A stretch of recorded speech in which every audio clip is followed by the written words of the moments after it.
Final score, number 3, UConn 86, number 7, BYU 84. That was at TD Garden in Boston. AJ Dybantsa, the fabulous freshman, he got 25 points, 21 in the second half for the Cougars, and showed why he's a candidate to be the first pick of the 2026 NBA draft, but it was not enough. UConn held on, and I mean really held on, for a 2-point win to remain undefeated. Norlander, you wrote about it late Saturday. For people who didn't see the game, I think that final score is misleading because it never felt like that final score implies, man, BYU is right there. It never felt like they were going to win the game.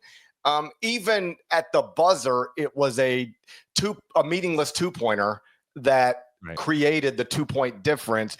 But UConn was up 20, and though BYU made a run largely because of Dybantsa, I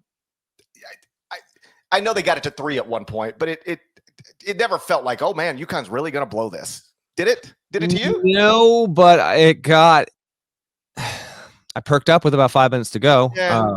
First half, it was all UConn. Dybantsa looks like he was pedestrian.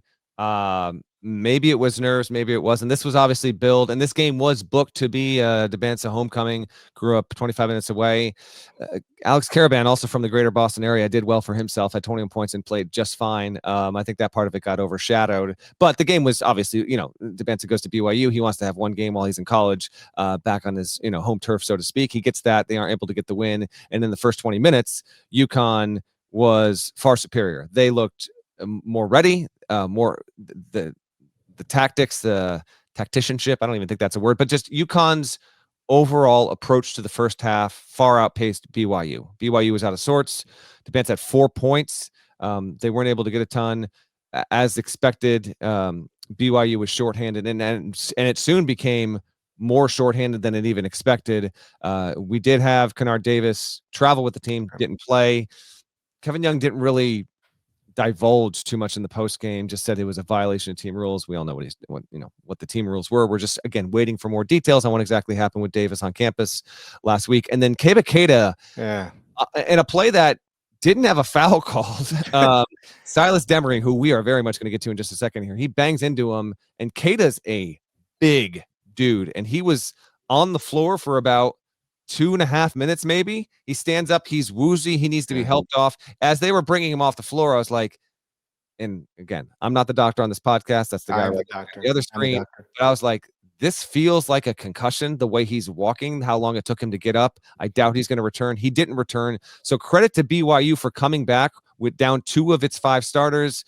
Dybantsa goes off in the second half. He had probably 4 or 5 plays where it's like, okay, when he gets drafted, wherever it is, 1, 2, 3, or 4 next June, we're probably going to see all of these plays in the month leading up to that as part of the highlight reel. And it was good. I thought it was a good sign for him and for BYU that he actually really just tapped into something in the second half. And I'm not going to say he went takeover mode, because I think it was just shy of that, but he did pop. I mean, 21 points. It was because of him that they even made it interesting.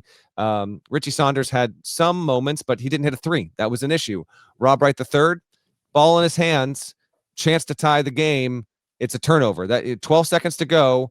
He coughs it up, dribbling between his legs. In theory, GP, on that possession, BYU tied it or taken the lead, and then they didn't. And then UConn hit the 2 free throws, and there we go. And then UConn wins. But for the primary takeaway on my column aside from the Dybantsa stuff was Demery. You feel free to talk up any other angle you want, but to me, Demery, and part of this is informed by having talked to the UConn staff in the offseason and knowing what kind of player he was. They just did not have someone like him last season. His size, his defense, his athletic ability, his leadership. He's not the reason UConn won, because, again, UConn led essentially wire to wire almost for this game. And he had a couple of buckets. He had a short little one with 3 and change to go, maybe. And that put UConn up 7 when BYU was surging. And then with like a minute and a half to go, he hit just this delicate little 12-foot fadeaway near the baseline, sinks it in. Again, in a moment where like the building is buzzing, you probably got 80% UConn backers in there, and Demery steps up big. UConn's got a lot of guys that can do a lot of different stuff. Him, Terrace Reed, who also had really good moments in the second half, and Caravan, they all finished with 21. Solo Ball didn't have a good game, but you've got enough here where my main takeaway was, okay, a lot of the stuff that we were talking about with UConn heading into the season, that's now coming to fruition. Again, we are super early, and I'm going to see the Huskies in person in another big-time matchup in just a few days when they host Arizona on Wednesday. But at least for this game, when you had a team with the potential number 1 pick really making a surge with really good offensive capability, UConn held on, really steadied itself, and you got a little bit here from Jalen Stewart, you got a little bit here from Jaden Ross. Impressive stuff overall from UConn, and ultimately, although the game wasn't close for the first GP, 65% of it actually did get interesting down the stretch. And I found myself entertained by far the best game of Saturday. Yeah, I mean, Dybantsa got going, and that's what you're there for, right? Maybe not if you're a UConn fan, but if you're a casual tuning into a college basketball game on a Saturday night, and you've heard about, it's Dan Hurley, it's UConn, it's a blue blood program, and then it's, hey, I heard this guy could be the number 1 pick in the draft. Let's check this out. And he delivered in the second half. He was awesome. And I thought Dan was appropriately very complimentary of him after the game. The Kebakeda stuff was rough. I know you said no foul was called. I don't know that there should have been. It was kind of like a loose ball situation. I feel like that should have been a foul. Demery went in there hard, like a football player. That felt like it should have been a foul.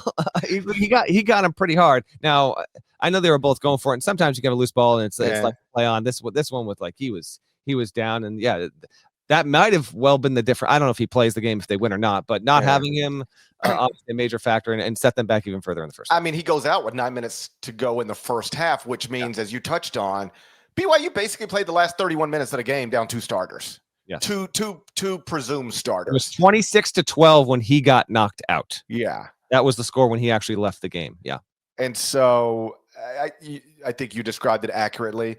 I am a doctor, but I'm not going to play one from North Mississippi about a young man who was injured in Massachusetts. So I'll wait for the official diagnosis. But you said he looked woozy when he got up, and I saw that too. It didn't look good. I was a little bit surprised Brian Daboll and Jackson Dart didn't go to check on him. Okay. If you want to mix, sends in a phone call. If you want to mix some sports, so we'll see what the update it was him, but it didn't look good, and that makes everything an uphill climb. I mean, you're already down big, and now your big is out. That's tough.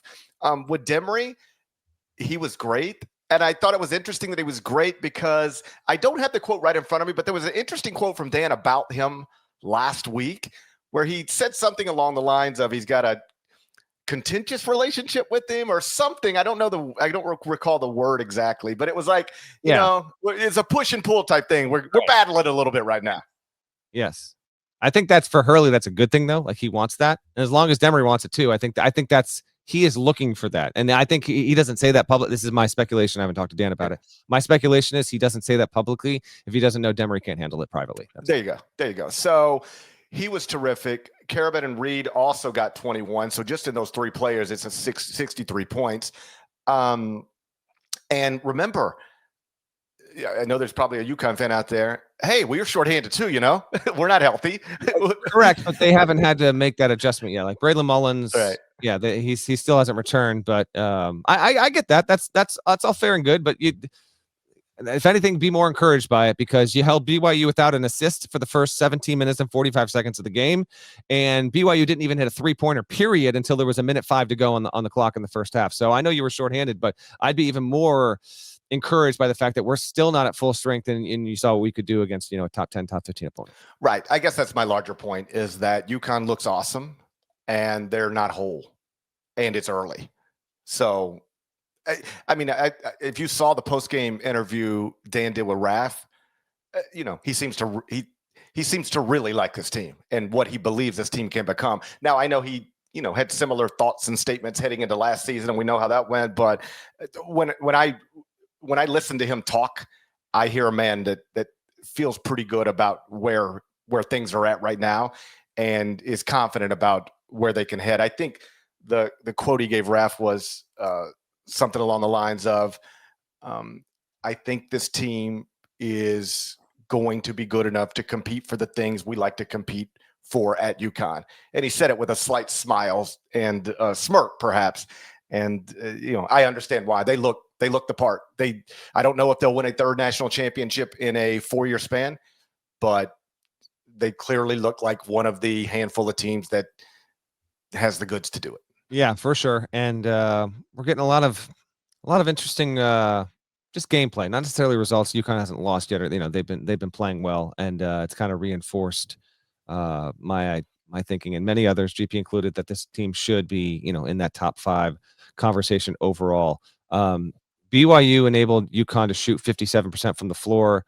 Now, overall, and a lot of this is Cata's doing. BYU's also played 2 bye games. So again, we're just way too early to really glean too much. I need at least 3 or 4 more games worth of sample size. But defensively, they do seem improved. It didn't come to bear on Saturday night, unfortunately, for BYU, which, by the way, was in a top 10 game for the first time since the 2011 Mountain West Championship game. BYU was also on the losing end of that. That was San Diego State. That was the Jimmer year. BYU was a 3 seed.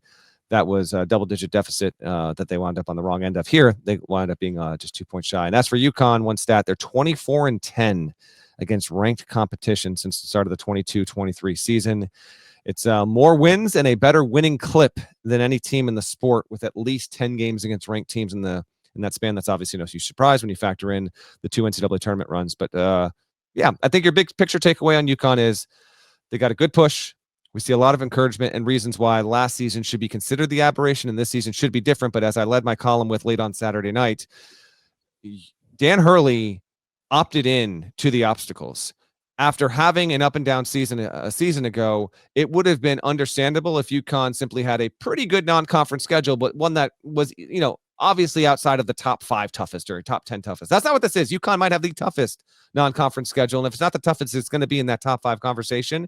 And that's obviously an indication on just Hurley's mindset and approach, but also the talent that he knows he has on this team.